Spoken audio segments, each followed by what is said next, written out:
हमारे पास सारे इसके क्लिनिकल फीचर्स में जैसे मैंने पहले बताया था कि आपने निमोनिक से याद रखना है VAST। पहले हम देख लेते हैं कि ये मेल्स के अंदर ज़्यादा है, स्पेशली एज क्या है 35 to 60। अब वर्टाइगो VAST, वी से वर्टाइगो, ए से ओरल फिलनेस और एस से sensitive hearing loss and T से टिनाइटस। वर्टाइगो हमारे पास क्या है कि सबसे पहले चीज़ हमने इसके अंदर जो पॉइंट्स देखने हैं वो ये कि वर्टाइगो का हमारे पास जो अटैक है वो क्या है, सडन आता है अटैक। ठीक है, कम्स अटैक की फॉर्म में होगा जो कि सडन होगा, कम्स एंड गो होगा। और एसोसिएट हमारे पास किसके साथ है, वर्टाइगो नोजिया के साथ, वॉमिटिंग के साथ, एटेक्सिया के साथ, नास्टिग्मस के साथ। जब हमारे पास वर्टाइगो का अटैक क्यों आ रहा है, क्योंकि हमारे पास जो वेस्टिब्यूल सिस्टम है और साथ में कॉक्लियर सिस्टम है उसमें इशू आ रहा है। ठीक है, जो कॉक्लियर सिस्टम मेनली हमारे पास हियरिंग के साथ इन्वॉल्व होता है, वेस्टिब्यूल सिस्टम हमारे पास मेनली बैलेंस के साथ इन्वॉल्व होता है। अब चूंकि बैलेंस भी डिस्टर्ब हो रहा है तो हमारे पास वर्टाइगो आ रहा है। और एज अ रिजल्ट फिर उसके साथ ही हमारे पास नोजिया, वॉमिटिंग, एटेक्सिया, मतलब बैलेंस जो है वो चलते वक्त डिस्टर्ब हो रहा है, नास्टिग्मस, आइज की मूवमेंट हमारे पास डिस्टर्ब हो रही है वो। और क्या हो सकता है, ब्रेडिकार्डिया हो सकता है, चिल्स, पैलर, डायरिया, क्रैम्प्स वगैरह हो सकते हैं। एक हमारे पास फिनोमिना से कहते हैं ट्यूलियोस फिनोमिना। ये हमारे पास क्या होता है कि उसने कहा कि वर्टाइगो जो है ना वो अकर होता है आफ्टर जब हम बहुत ज़्यादा लाउड साउंड हियर करते हैं। ये देखें यहाँ पे भी सारा ये लिखा हुआ है कि समटाइम्स ये टू एंड फ्रो है, अप एंड डाउन है। ठीक है, उसके बाद usually attack accompanied by nausea, vomiting, ataxia, nystagmus के साथ। फिर स्वीयर यहाँ पे उसने कहा है कि वेगल डिस्टर्बेंस हो जाएगी, यही एब्डोमिनल क्रैम्प जो कि मैंने ऊपर पॉइंट्स बना के लिखे हुए हैं, एब्डोमिनल क्रैम्प के साथ डायरिया। ठीक है, कोल्ड स्वेट्स, पेलर, ब्रेडिकार्डिया वगैरह इन सब के साथ, जो सारे ऊपर पॉइंट थे। अब नेक्स्ट यहाँ पे ऐसे सोचने पड़नी है, नीचे उसने लिखी एक चीज़ हम कहते हैं टीलियोस फिनोमिना। ये हमारे पास क्या है, उसने कहा कि हमारे पास वर्टाइगो का अटैक तब ज़्यादा होता है जब हमारे पास जो लाउड साउंड आती हैं। अब ये हमारे पास क्यों ज़्यादा होता है, मैंने बताया कि यहाँ पर ना हमारे पास ये फॉर एग्जाम्पल ये हमारा सारा कॉक्लिया, ये वेस्टिब्यूल सेक्युलर, आगे हमारे पास जो सेमी सर्कुलर कैनाल तकरीबन ऐसा, और यहाँ पे हमारे पास जो है वो फुट प्लेट है स्टेपिस की, और यहाँ जो कि ओवल विंडो के अंदर वहाँ पर जाके लगी हुई है। पहले हमारे पास जब ये डिस्टेंटेड नहीं था सिस्टम तो फुट प्लेट और स्टेपिस जो थी वो इससे थोड़ी डिस्टेंस के ऊपर थी। अब चूंकि ये हमारे पास सेक्यूल वगैरह डिस्टेंट हो गए तो इसके साथ come in contact with foot plate of stapes आ गई, और जैसे ही हमारे पास बहुत ज़्यादा लाउड साउंड आएंगी यहाँ पे हमारे पास फुट प्लेट ऑफ स्टेपिस जो है मूव करेगी, तो एज अ रिजल्ट ये सेक्यूल, ये वाला हमारे पास वेस्टिबुलर सिस्टम जो है मूव कर जाएगा। और जब ये वेस्टिबुलर सिस्टम मूव करेगा तो एज अ रिजल्ट हमारे पास ये बैलेंस को मेंटेन करवा रहा था, तो वहाँ पे वर्टाइगो होगा।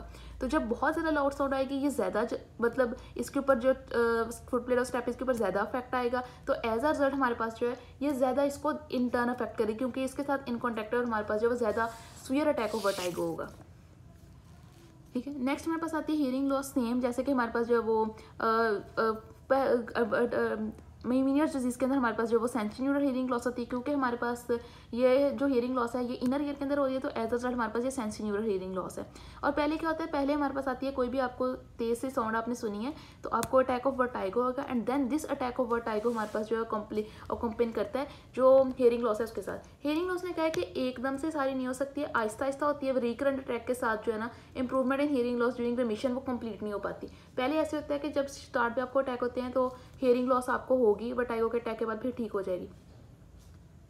ग्रेजुअली जब आपको वर्टाइगो के अटैक जो है ज़्यादा दफ़ा होते रहेंगे और आपको ये कंडीशन को एक काफ़ी अर्सा हो जाएगा, तो एज अ रिजल्ट हमारे पास अब हियरिंग जो लॉस है वो बिल्कुल कंप्लीटली हमारे पास जो रिकवर नहीं होगा, आहिस्ता आहिस्ता हियरिंग लॉस जो है वो उसने लिखा हुआ कि रिमिशन में not be complete, some of the hearing loss being उसको begin added in every attack, मतलब हर अटैक के बाद थोड़ा सा मजीद हियरिंग लॉस हो गया, हर अटैक के बाद थोड़ा सा मजीद हियरिंग लॉस, जिसकी वजह से हमारे पास जो परमानेंट डेट्रेशन होती है हियरिंग की। एक होती है हमारे पास डिस्टॉर्टेशन ऑफ साउंड। अब ना पेशेंट को जो होता है जब सेंसिटिव हियरिंग हो सकती है, हियरिंग लॉस होता है, उसको कहते हैं कि उसको साउंड की डिस्टॉर्टेशन होती है, और दूसरी हम कहते हैं intolerance of loud sound. Patient को ना जो लाउड साउंड होती है वो बिल्कुल मतलब उससे बहुत ज़्यादा इंटॉलरेंट होता है, उससे लाउड साउंड बहुत ज़्यादा ऊंची सुनाई देती है। ठीक है, ये हमारे पास रिक्रूटमेंट फिनोमिना की वजह से हो रहा होता है। नेक्स्ट आ गया टिनाइटस। टिनाइटस हमारे पास क्या है कि रोरिंग टाइप ऑफ साउंड है, हिसिंग टाइप ऑफ साउंड है जो कि हमें फील होती है। सेंस ऑफ फुलनेस है हमारे पास, क्योंकि सेंस ऑफ फुलनेस क्यों आई है, जाहिर सी बात है जब बहुत ज़्यादा वहाँ पे एंडोलिम्फ जो है वो प्रेजेंट है और वो उसकी सक्रीशन ही नहीं हो रही, एक्सक्रीट ही नहीं हो रहा वहाँ से, तो वो सेंस ऑफ फुलनेस है। अदर फीचर्स क्या है, मोस्टली पेशेंट को इमोशनल डिस्टर्बेंस वगैरह हो रही होती है और उसके बाद स्ट्रेस वगैरह, ये सब कंडीशंस ही आती हैं। ठीक है, अब नेक्स्ट हमने देख लेनी है इसकी एग्जामिनेशन पहले क्या, ऑटोस्कोपी, इसके थ्रू हम चेक करते हैं कि टम्पैनिक मेम्ब्रेन ठीक है या नहीं, तो इसमें टम्पैनिक मेम्ब्रेन ठीक है ना, स्टिग्मस जो है वो हमारे पास होता है। ठीक है, अक्सर नहीं होता है। ठीक है, सिर्फ और सिर्फ हमारे पास जो है एक्यूट अटैक में हम देखते हैं, और इसमें होता है कि एक्चुअली के जो हमारे पास अनअफेक्टेड ईयर है, देखो अनअफेक्टेड आई है, ऐसे हमारे पास जो आई ठीक है। और नाइस्टिग्मस हमारे पास क्या होता है कि अब नॉर्मल मूवमेंट है। जब आई हमारे पास को हमने नाइस्टिग्मस हुआ तो हमारे पास जो फॉर एग्जांपल कि हमारे पास जो हमारा आई बॉल है वो इधर को मूव कर गया, ठीक है। तो उसका क्विक कंपोनेंट जो दोबारा से अपनी उसकी पोजीशन की तरफ आना है, मतलब जल्दी से वापस वो अपनी पोजीशन से अब नॉर्मल डायरेक्शन में मूव किया आई बॉल और दोबारा से वापस अपनी पोजीशन में आया, मतलब उसका जो क्विक कंपोनेंट जल्दी से वापस अपनी पोजीशन में आया वो किस तरफ होता है, टुवर्ड्स द अनइफेक्टेड ईयर, उस तरफ होगा जिस तरफ जो ईयर जो अनइफेक्टेड है। और साथ में हमारे पास क्या होता है, बाकी जो टेस्ट है for example tuning fork test में अब रीनिस पॉजिटिव है, वेबर जो है टुवर्ड्स नॉर्मल, ईयर लेटराइज हुआ हुआ है, ABC मतलब एब्सोल्यूट बोन कंडक्शन जो है रिड्यूस है। हमने क्या क्या यहाँ पे चीज़ें देखी हैं, टोटल 5 चीज़ें देखी हैं। एक पहले क्या है कि टाइम्पेनिक मेम्ब्रेन हमारे पास जो बिल्कुल नॉर्मल है, रीनिस पॉजिटिव है, ठीक है। वेबर जो है टुवर्ड्स नॉर्मल ईयर है, और साथ में हमारे पास क्या है कि जो ABC एब्सोल्यूट बोन कंडक्शन है वो हमारे पास रिड्यूस हुई है। और दूसरी चीज़ क्या, नाइस्टिग्मस हमारे पास सिर्फ एक्यूट अटैक्स के अंदर आती है और उसका क्विक कंपोनेंट जो है हमारे पास नाइस्टिग्मस का वो भी टुवर्ड्स द नॉर्मल जो ईयर होता है उसकी तरफ। ये हो गया एग्जामिनेशन। हमने इन्वेस्टिगेट क्या करवानी, एक होती है प्योर टोन ऑडियोमेट्री। अच्छा, अब इसके अंदर हमारे पास क्या चीज़ होती है कि स्टार्ट पे जब हम ऑडियोमेट्री करवाते हैं ना, हम ये चेक करते हैं कि जब पेशेंट को सेंसिटिव न्यूरल हीयरिंग लॉस हुआ है तो शुरू में ना उसको लो फ्रीक्वेंसी साउंड्स नहीं सुनती हैं, ठीक है। बाद में उसको जो होता है ना वो आहिस्ता देखो, पहले उसने कहा लो फ्रीक्वेंसी साउंड नहीं सुन रही।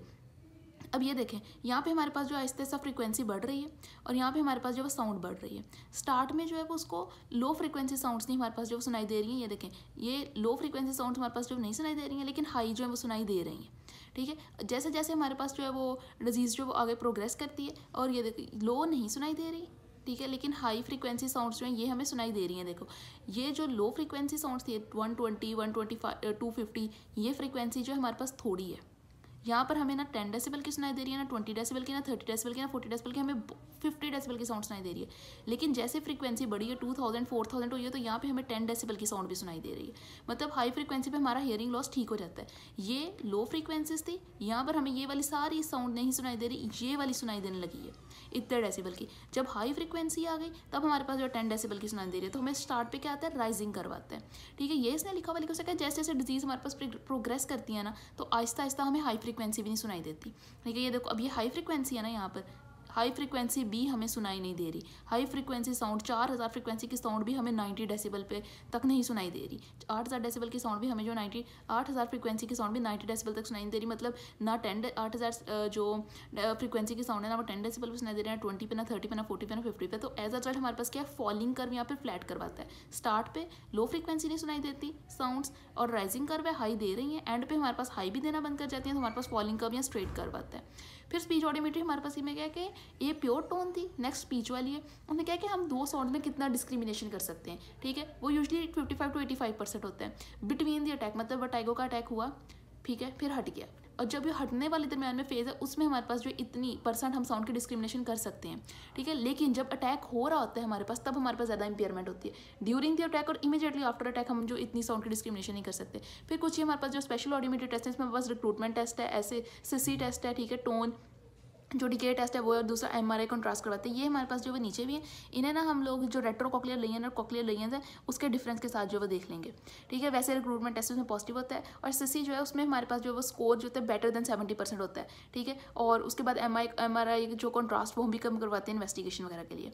नेक्स्ट हमारे पास जिसमें कहते हैं इलेक्ट्रोकॉक्लियोग्राफी, ये एक चीज़ हम करवा रहे होते हैं। इसमें हमारे पास क्या होता है कि जो somatic potential ratio of somatic potential and the action potential है वो हमारे पास 30% से ज़्यादा होती है इन मीनियस डिजीज।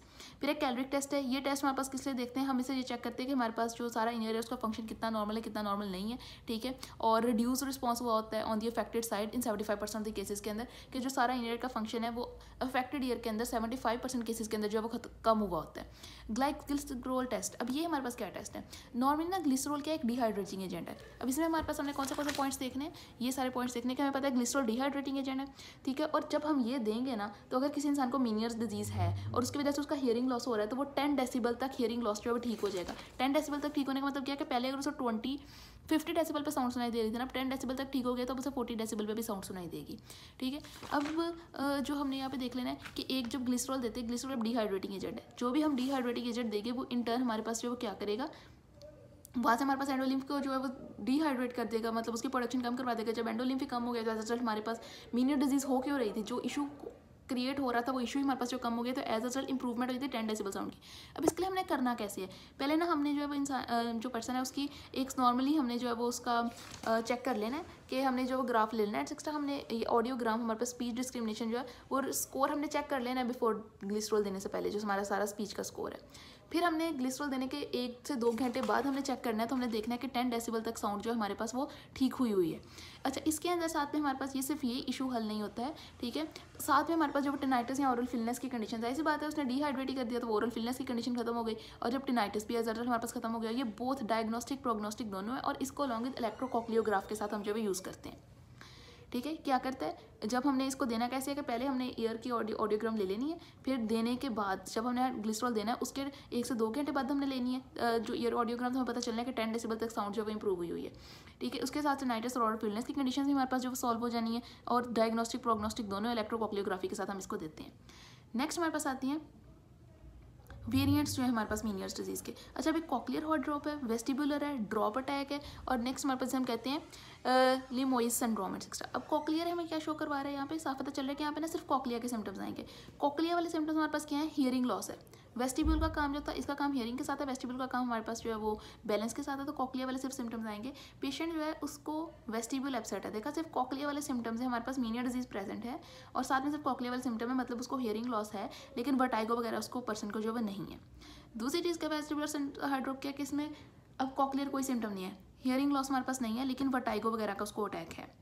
अब जो ड्रॉप अटैक है हमारे पास हम कहते हैं ट्यूमार्किन, ठीक है, ऑटोलिटिक क्राइसिस। इसमें हमारे पास यूजुअली क्या होता है कि इशू होता है ऑटोलिटिक मेम्ब्रेन के अंदर। अब इसमें हमारे पास क्या है, ड्रॉप अटैक के अंदर ना कोई कॉक्लियर सिम्टम है, मतलब कि हमारे पास जो है वो हियरिंग लॉस नहीं है, ना कोई वेस्टिबुलर सिम्टम है, मतलब कि पेशेंट को वर्टाइगो भी नहीं है। क्या कंडीशन है, सिर्फ और सिर्फ पर्सन जो है ना वो उसे लगता है कि वो ज़मीन पर गिर रहा है, ठीक है, सडन ड्रॉप अटैक हो जाता है without loss of consciousness. Consciousness भी लॉस होती है, बस पेशेंट जो है वो ये फील करता है, ठीक है, of having been push to the ground. ठीक है, पेशेंट जो है वो सिर्फ अपने आपको ये देखता है कि मैं जैसे ज़मीन पर गिर रहा हूँ, बस ये इस चीज़ में फीलिंग आती है, और ये बहुत ज़्यादा हमारे पास जो रेयर कंडीशन है। फिर लिमोइस सिंड्रोम हमारे पास क्या, इसमें क्या है, पहले हमारे पास होता है कि वर्टाइगो हुआ, देन फिर हमारे पास जो है वो एज रिजल्ट हियरिंग लॉस हुई। इसमें हमारे पास जो है वो रिवर्स फिनोमेना है, वर्टाइगो के बाद हियरिंग लॉस होनी चाहिए थी, यहाँ पे क्या है, वर्टाइगो के बाद हियरिंग रिकवर हो जाती है। ठीक है, एक में कॉक्लियर सिम्टम्स, एक में वेस्टिबुलर सिम्टम्स, एक में हमारे पास ना कॉक्लियर ना वेस्टिबुलर, बस पेशेंट को ये लगता है कि वो ज़मीन की तरफ गिर रहा है, और दूसरी में हमारे पास क्या, वर्टाइगो के बाद पहले तो हियरिंग लॉस जो थी वो होती थी, यहाँ पे क्या हियरिंग लॉस रिकवर हो रही है। अब मीनियर्स डिजीज़ और मीनियर सिंड्रोम में क्या इशू है, डिजीज़ वो जो हमने पहले पढ़ी, सिंड्रोम क्या है कि हमारे पास कोई ईयर के अंदर इशू नहीं है, ठीक है, कोई सेकेंडरी मीनियर्स डिजीज़ है, सेकेंडरी कॉज है। फॉर एग्जांपल क्या, मम्प्स है, मीजल है, सिफिलिस है, कोई हेड इंजरी है, ईयर इंजरी है, ठीक है, कोगान सिंड्रोम है, ठीक है, ऑटोस्क्लेरोसिस है, किसी भी और इशू की वजह से मीनियर्स डिजीज़ आपको हो रही है, उसे हम मीनियर सिंड्रोम कहते हैं।